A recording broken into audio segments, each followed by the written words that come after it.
كتبدا القصة مع عائلة أليكس مهاجرين من أوكرانيا. دوزو مدة قصيرة في كندا، موراها انتقلوا للندن. المعيشة في لندن كانت غالية بزاف، وكعائلة مهاجرة كان صعيب عليهم يلقاو خدام يكفيهم ويسدوا الحاجيات ديالهم. داكشي علاش ديما مزيرين، خاصهم يخدموا بزاف، وهادشي كانت متحمله الأم ديال أليكس، حيت باه ضارب الدنيا بالكلا وعطيها غير النعاس.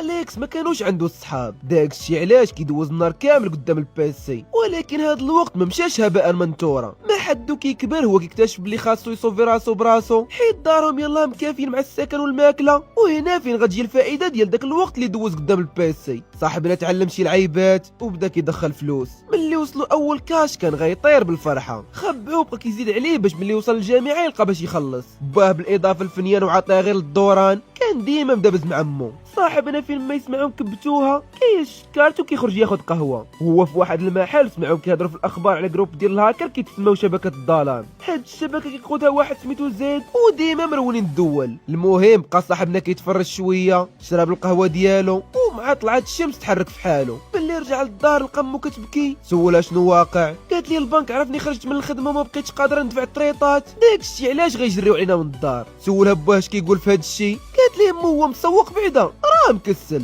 ناض صاحبنا البيت وفتح الخزنه ديالو، جبد كاع دوك الفلوس اللي كان جامع وعطاهم ليها باش تخلص الطريطات. مو ملي شاف ديك الفلوس كامله تخلعات، سولاتو ياك ما يكون سرقهم، قال لها ما تخافيش خدمت فيهم. المهم بقى معاه حتى قنعه تاخذهم. صاحبنا واخا كان فرحان يعاون مو، ولكن دوك الفلوس راه دوز سنوات كيجمع فيهم، ودابا ما عندوش داك الوقت كامل حيت قرب يسالي الثانوي وغيمشي للجامعه. بقى صاحبنا كيفكر شنو غيدير باش يدخل فلوس في اسرع وقت، وهي طيح ليه في بالو المجموعه ديال الهاكر اللي شاف في التلفازه. دخل قلب عليهم في جوجل، لقى واحد السيت كيبان عادي وفي حيله مصاوب غير شي شخص مبتدئ، ولكن هو في الحقيقه كان السيت ديال منظمه الظلام، ودايرينو سامبل حيت حتى واحد ما غيشك بلي هاكرز محمقين دوله غيديروا سيت بحال هذا. سجل فيه، بدا كيحاول يوصل لشي واحد يهضر معاه، وبالفعل ما داش بزاف ديال الوقت حتى لقى راسو في كونفرساسيون. قال ليه داك الشخص قبل ما تنضم لينا خاصك دير شي جريمه صغيره. بقى صاحبنا كيفكر، وهو يطيح ليه في بالو يسرق لاكارت كيشي ديال واحد المتنمر في المدرسه اللي كيقرا فيها. مع داك المتنمر كان كيتريني فتح سيت ديال الفيتنس، صيفطوا ليه على شكل ادز، واون فوا دخل داك الساط باش يشري طير لي اليكس المعلومات ديال لاكارت وصيفطهم للمنظمه. هكا قبلوه، وبدا الشخص اللي كان كيهضر معاه واللي مسمي راسو روزفيل كيعطيه شي مهمات صغار بحال مندوب مبيعات في السوق السوداء، كينيغوسي مع بنادم في السلعه، وملي كيتفقوا على الثمن كيصيفطها ليه روزفيل، وهو كيوصلها وكياخذ الباي ديالو. ما داش بزاف ديال الوقت تتحركات القضيه عند اليكس، ولا كيدخل فلوس صحيحه. والحاجه المزيانه هي ما كاينش الريسك، حيت ديك السلعه اللي كيبيع كانت عباره على مجوهرات، بيسيات وتليفونات. ولكن هاد الشيء ما غيطولش بزاف، حيت صاحبنا ما غتقنعوش ديك الفلوس، وغيولي يخترق لي سيت ديال الشركات وياخذ منهم المعلومات ديال لي كارت كيشي ويبيعهم في السوق السوداء. ديك 30,000 دولار اللي عطا لمو خدات ليه 3 سنين باش يجمعها، اما دابا فقدر يدخل هذا المبلغ غير في شهر. ملي استاقل ماديا قرر يتحول للمدينه اللي غيقرا فيها بين ما يبدا العام الدراسي، ودع والديه وشد الكار. ملي وصل تما كان واحد البارتما مزيانه، وملي كنقولوا سكنه مزيانه في مدينه كبيره فاوتوماتيك كنقولوا يحتاج فلوس كثر. داكشي علاش في هذا البيريود ولا كيدخل بزاف للدارك ويب وكيخربق في شي حوايج الليغال، بحال البلان ديال سرقه بطاقه الائتمان. في واحد النهار دخل على واحد لاكارت مقمحه، ولكن ما بغاش يبيعها في السوق السوداء، فاشنو دار؟ مشى شرا بها شي ماكن غاليين باش ملي يوصلوا يعاود يبيعهم، هكا غيربح كثر. داكشي اللي كان. وصلوا دوك الساعات داز خداهم من البوسطه وتحرك يبيعهم في واحد المحل صيني، وهنا فين عواج الفكوسه. ملي قال لمول المحل بلي طالب فيه 15,000 دولار بدا كيضحك عليه وكيقول له من نيتك،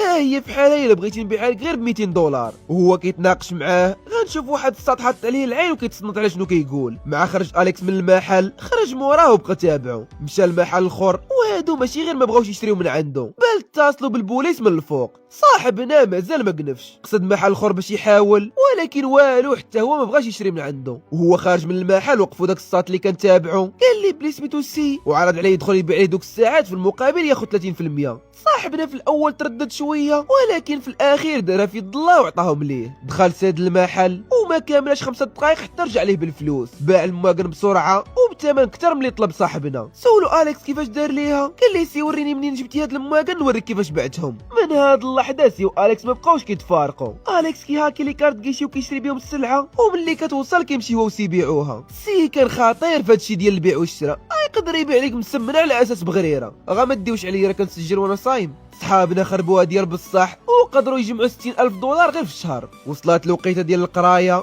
ولكن صاحبنا كان صافي الدق في هذا العالم ديال الهاكين والفلوس ساهلين. داكشي علاش قرر يسمح في القرايه ويكمل في هادشي اللي كيدير. اتصل بسيدار معاه يتلاقاو، وهاد المره بداو كيوجدوا شي حاجه مقمحه، وماشي غير باش يدخلوا فلوس، بل حتى باش ينتقم من البنك والمصرفيين اللي كانوا يحجزوا ليه على دارهم. باش يوصل للحسابات يخصو شي معلومات. قال لي سي هادشي ضربوا على حسابي. سي كان كيعرف بزاف ديال الناس كيخدموا في بلايص كلاس بحال حلاقه كبار، اوتيلات، سونتر د ماساج، كاع هاد البلايص كانوا كيمشيو لهم دوك المصرفيين وكيخلصوا بلي كارت كيشي. وسي استغل هاد القضيه وخلى دوك الناس اللي كيعرف يصوروا ليه المعلومات ديالهم ويصيفطوهم ليه. من بين هاد الناس كانت واحد الراقصه خدامه في شي بواط، وهي اللي حضرات لي افضل كارت كانت ديال شي مدير ملعق وفيها سولد لا نهائي. ولكن اليكس ما بغاش يستعملها، حيت فحال هاد لي كارت كيكونوا محظيين مزيان ويقدروا يحصلوا الا جبدوا بها فلوس.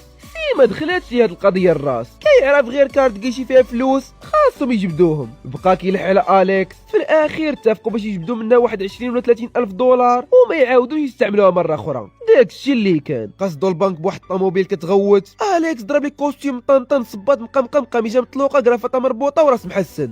لا يضاه شرك. قصد البنك وسي بقى مستني في الطوموبيل وكيبان مخلوع. ما داش بزاف ديال الوقت حتى رجع صاحبنا وغيكون قدر ياخذ الفلوس. ديك الساعه عطات الطوموبيل اللي في جهدها وتحركوا لواحد البواط. دوزوا الليله تما، والصباح غنشوفوا صاحبنا مريح في البيسي ديالو كيقلب على الهوته، وهو طالع هابط لقى بلي البنك اللي راهن لهم دارهم على الحافه. هنا قرر يدير ليه شي ضربه كبيره يريب والديه وينتقم منه حيت كان محرر فيهم العيشه. النهار الاخر تنكر عاوتاني نفس الحطه، غير هاد المره زيد على انديدرات. قصد البنك بصفتو عامل باغي قرض، وهو كيهضر مع الموظفات دفع الاقلام طيحهم، دار براسو هبط يجمعهم وزر على يو اس بي في البيسي ديالها. ما تانستالات طاح السيستم والموظفه ما بقات قادره توصل حتى شي لعيبه. ديك الساعه دار صاحبنا براسو عنده شي حاجه وقال لها خليه حتى يكون سيستم مزيان ونرجع. هكا قدر يطيح السيستم ديال البنك كامل وخرج من تما بلا ما يشك فيه حتى شي حد. ولا تقدر تقول لحد الان ما قدر يشك فيه حتى شي حد، حيت يلاه بعد شويه على البنك تبعوا السيكوريتي شدوه، تبعوا سايكي جري، تما دخلوهم بجوج لواحد القاعه. ملي جا رئيس الامن طلب نسي يمشي في حاله، قال لي غنبقى مع صاحبي. رد عليه الرئيس بلي ممنوع.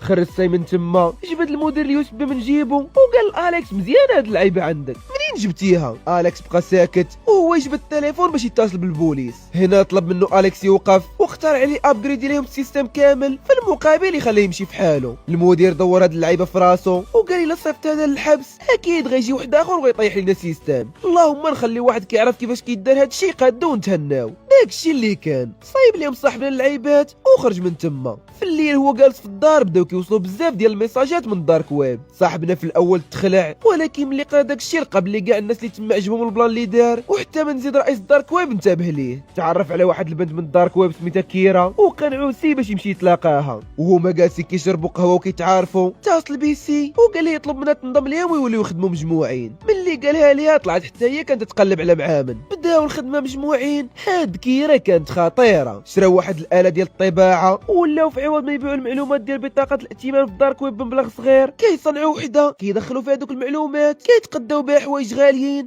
وكيعاودوا يبيعوهم في الدارك ويب. ما داش بزاف ديال الوقت حتى صحابنا داروا فلوس صحيحه، وباش تعرف الكميه ديال الفلوس اللي كنهضر عليها شراو فيراري بدوك لي كارت كيشي. في كل مره كانوا كيشريو شي لعيبه. لاحظ اليكس بلي كيرا ضروري ما تصورها. سولها علاش كدير هاد الشيء، قالت لي غير باش نصيفطها للعملاء. في واحد النهار هما مسنين كيرا تضرب مع شي شناوه في ديك الفيراري، قال سير اليكس بلي مرتاحش لهاد البنت. بدا اليكس كيضحك وقال لي يمكن راك غير غيرتي من ناحيه طلعت كتبيع احسن منك. ملي سالات ورجعت عندهم الطوموبيل قالت لهم بلي عطاوها 10% تصبيغ. سي جاتو هاد القضيه غريبه وسولها كيفاش وعلاش سبقوا هذيك 10%. المهم كيرا سلكاتها بشي لعيبه، وفي الليل غنشوفوها كتقترح على اليكس تمشي تعيش هي وياه في هونغ كونغ. سي غيكون داير براسو ناعس وكيسمع كلشي. قال لها اليكس ما نقدرش نسمح في اعز صاحب عندي ونمشي معاك. بقات كيرا كتدور في عينيها ملي قال لها هاد الهضره وطلبات منه ياخذ شويه د الوقت ويفكر في الموضوع. النهار الاخر تلاقى اليكس بروزفيلت. هاد روزفيلت هو اللي كان بدا معاه اول مره، عطاه شي حاجه ديال الفلوس باش يشكرو حيت عاونو يبدا هاد الشيء. موراها سولو على كيرا، قال لي روزفيلت ما عمري سمعت بيها ولكن باينه غتكون شي ضعيفه حيت كاع الواعرين كنعرفهم. صاحبنا دخلوا شويه ديال الشك ولكن ما عطاش للامر اهميه. سول روزفيلت كيفاش ممكن يتلاقى زيد مدير المنظمه. روزفيلت كيسمع هاد السؤال جمع الوقفه وتحرك. صحابنا كبروا السرقات، والنهار الاخر نشوفوا ندين كاميو ديال السلعه يبيعوه لشي مافيا. تلاقاو في واحد ديبو كيرا كتنيغوسي معاهم غيكون سي متوتر كيقول اليكس بلي ما كانش خاصهم يجيو لهنا. غوتات لهم كيرا ملي مشاو عندها باش يكملوا الصفقه بدا سي كيغوت عليها وكيقول لها شكون هاد الناس جايبه، كيبان حتى واحد فيهم ما كيعرفك، وشكون قال لينا راه ماشي بوليس. بقات حتى هي كتجاوب معاه وكتقول ليه بلي عمالة كيتوسط ليها. دوك العملاء شافوهم مكبتينها بيناتهم خرجوا الفراده وبداو كيتيريو في السما. في الاخير قالوا لهم بلي ما بقات لا صفقه لا والو وتحركوا في حالهم. رجعوا صحابنا للدار كل واحد جلس في جهه كيعي من الاخر حتى لهاد اللحظه طلب منهم اليكس يتصالحوا ولا غيفركتوا هاد الجقله. ديك الساعه طلبت كيرا السماحه من سي حتى هو اعتذر وجلسوا يناقشوا اش غيديروا. في الاخير اتفقوا كاملين انهم خربوا اكثر من القياس في هاد البلاد وقرروا يسافروا لهونغ كونغ. بالفعل داكشي اللي كان، وصلوا لهونغ كونغ كراو واحد الدار وتانستالاو فيها، ومن بعد ما ارتاحوا شويه كملوا الخدمه ديالهم. كيسرقوا دي كارت كيشي كيشريو بهم شي حوايج ويعاودوا يبيعوهم. كلشي كان غادي مزيان، الكاش كيدخل، ولكن ما يمكنش هادشي يدوم. صحابنا قبل ما يشريو بشي كارت كيشي كيختبروها واش مولها ديكلارا بلي مشات ليه ولا مازال، ولكن في واحد النهار كانوا مزروبين ولا تقدر تقول الثقه الزايده. داكشي علاش مشاو بلا ما يختبروها، وكيف ما كيقولوا الليله الكحله ما كينبحوا فيها كلاب. ديك البطاقه طلعوا مديكلارين بيها، داكشي علاش مع دوزها البائع في الجهاز بدا كيصوني. تما صحابنا وركوا تبعوهم السيكوريتي ولكن قدروا يفلتوا. ملي رجعوا للدار صار عليهم يخرجوا يحتفلوا بعيد ميلاده، ومنها ينساو شويه هادشي اللي وقع. داكشي اللي كان. خرجوا لواحد البواط بقاو قصارين سيبس على واحد البنت وهو يخبطوا خطيبها. صاحبنا بطبيعه الحال ما غاديش يسكت ليه، كبتها معاه ضربه فيا ضربه فيك، سيكوريتي كيفكو اليكس كيفك والو ما بغاوش يتفارقوا حتى جاو البوليس جمعوا كلشي. دوز اليكس وسي شي سويعات تما، موراها جاو البوليس طلقوهم. ملي خرجوا لقاو كيرا كتسناهم، سولوها كيفاش خرجاتهم قالت لهم عما كيعرف شي وحدين. الصباح واليكس كيناقش مع كيرا شي بلانات اخرين، دخل سيهز في يدو ميكا ديال الفلوس خوالين فوق الطبله وقال لهم كنتمنى تقبلوا الاعتذار ديالي على داكشي اللي درت البارح. سولو اليكس منين جاب كاع هاد الفلوس، لاح ليه ديك لاكارت كيشي اللي كانوا فاتوا استعملوها واتفقوا ما يعاودوش يجبدوا بها مازال. اليكس كيسمع هادشي سخط قال لي ياك اتفقنا ما نستعملوهاش. حاول يشرح ليه بلي بغا غير يعاون ولكن ما خلاش اليكس، رونها معاه وطلب منه ياخذ الحصه ديالو ويمشي في حاله، حيت الا بقى معاهم كثر غيصيفطوهم يا للحبس يا للروضه. سي سخطاتو الهضره ديال اليكس، مشى جمع حوايجو حط لهم الهويه المزوره اللي كان كيتحرك بيها وخرج من الدار. في هاد الوقيته اليكس بدا كيبرد وكيندم حيت تعامل مع خايب وجرى عليه، ولكن في هاد الحال حيت صافي مشى في حاله. كمل الخدمه غير هو وكيرا، دخلوا لواحد المخطط مع منظمه دارك ويب وسرقوا كاع الكاشيات اللي في مدينه هونغ كونغ تحت القياده ديال زيد. هاد البلان دار بوم في الميديا، داكشي علاش قرروا يخرجوا من هونغ كونغ. اقترحات عليه كيرا يوقفوا هاد الشيء ويمشيو يعيشوا بجوج في شي بلاصه مكالميه بديك الفلوس اللي سرقوا، ولكن صاحبنا ما بغاش يوقف قبل ما يدمر البنك. وهما كيتناقشوا في هاد الشيء سمعوا شي ميساج، داروا لقاوه زيد قال لهم مزيان داك البلان اللي درتو في الكيشيات. شكروا اليكس وطلب منه يتلاقاو. زيد في الاول ما بغاش، ولكن ملي قال لي اليكس بلي عنده واحد لافير تقدر تدخل لهم ملايين الدولارات وافق ودار معاه في واحد البلاصه. الصباح ركبوا كيرا في الطوموبيل وتحركوا لعنده، قلبوهم الرجال ديالو في الباب. ملي دخلوا شافوه تصدموا، زيد طلع معاق ووجهه كامل محروق. قال اليكس قبل ما نبداو نناقشوا لافير دير في بالك بلي نجحت غنقول لك برافو عليك، وإلا فشلات راه انا لله ودي الدا احمد. ملي خرجوا من تما ركبوا في الطوموبيل، قلب اليكس التليفون لقى ميساج من عند سي كيقول فيه بلي رجع للوطيل وكيتسناهم يرجعوا باش يناقش معاهم داكشي اللي وقع مؤخرا. ولكن قبل ما يسالي داك الاوديو سمع الدقان، فتح الباب دخلوا عليه شي جوج بالسلاح. اليكس ما عرفش راه دخلوا عليه شي وحدين حيت سي قطع قبل ما يحل الباب. قال كيرا بلي سي كيتسناهم في لوطيل وتحركوا لعنده. ملي وصلوا لقاو الدنيا مرونه، بدا اليكس كيغوت عليه وكيقلب في الدار. دخل الحمام لقاه مذبوح في البانيو. اليكس ملي شاف صاحبه بديك الحاله تدمر، بغى يتصل بالبوليس ولكن ما خلاتوش كيرا. في الاخير هزوا حوايجهم وعلقوا من تما. غيكون داك الساط اللي سرقوا ليه لاكارت كيشي اللي تيرا بها السي فاش دابت مع اليكس هو اللي صيفط ليه الرجال ديالو قتلوه. وكون ما رجع السي كانت غتكون كيرا واليكس اللي ميتين دابا. اليكس واخا مازال مأثر بموت صاحبه ولكن خاصو يجمع راسو باش يكمل لافير مع زيد ولا غيلحقوا عليه. قادوا البلاصه اللي غيخدموا فيها وبداو لافير. غيكونوا متفقين مع شي واحد باش يتيري في رئيس الاحتياطي الاتحادي اللي بمجرد ما غيتصاب صحابنا غينزلوا خبر مزور كيقولوا فيه بلي مات. بسبب هذا الخبر طاحوا الاسهم ديال بزاف د الشركات. هنا زيد استغل الفرصه ودار لهم ميسا. مور هذا الشيء اكتشف البوليس بلي رئيس الاحتياطي الاتحادي مازال عايش، وهذاك اللي مات كان مع العصابه ودار هاد التمثيليه باش يريبوا الاسواق الماليه. ملي سال المهام معلق اليكس وكيرا من تما ركبوا في الطوموبيل ديالهم،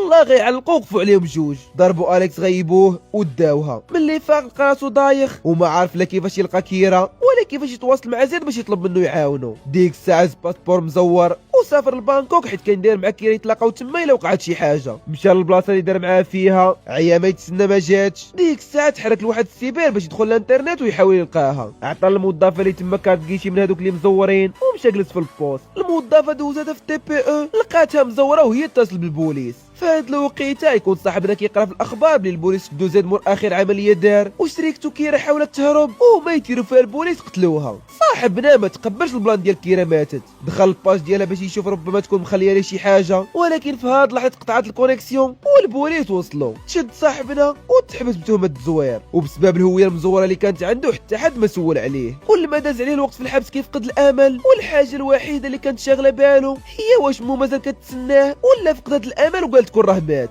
من بعد عامين خرج أليكس من الحبس، ما حط رجلو برا، دور وجهه لقى كيرا مستنيه بواحد الطوموبيل كتغوت. سولها كيفاش وقع هادشي وهي قالوا بلي ماتت. هنا بدات كتعاود ليه الحقيقه. كنعرفوا بلي كيرا خدامه مع المخابرات والهدف ديالها تشد زيد. داكشي علاش بدات كتعاون أليكس وكتقرب ليه، حيت كانت عارفاه هو اللي غيقدر يوصلها ليه. اما البلان ديال السفر لهونغ كونغ فحتى هو كان مخطط ليه. ملي المخابرات وصلهم راه زيد كاين في هونغ كونغ، ريقلوا داك البلان ديال المدابزه مع المافيا باش يخلعوهم ويخليهم يسافروا. وملي نجحت الخطه وقدروا يوصلوا لزيد وشدوه، اضطرت كيرا تغبر حيت قالوا عليه راه ميته. وملي جات الفرصه المناسبه حاجت خرجته من الحبس. في الاخير عطاتو الباسبور ديالو الحقيقي، ركبوا في الطوموبيل ديالها وتحركوا لبلادهم. وحتى لهنا غنكون وصلنا لنهايه القصه. الا عجبتكم ما تنساوش لايك، كومنت، سبسكرايب وبارطاجي مع صحابك.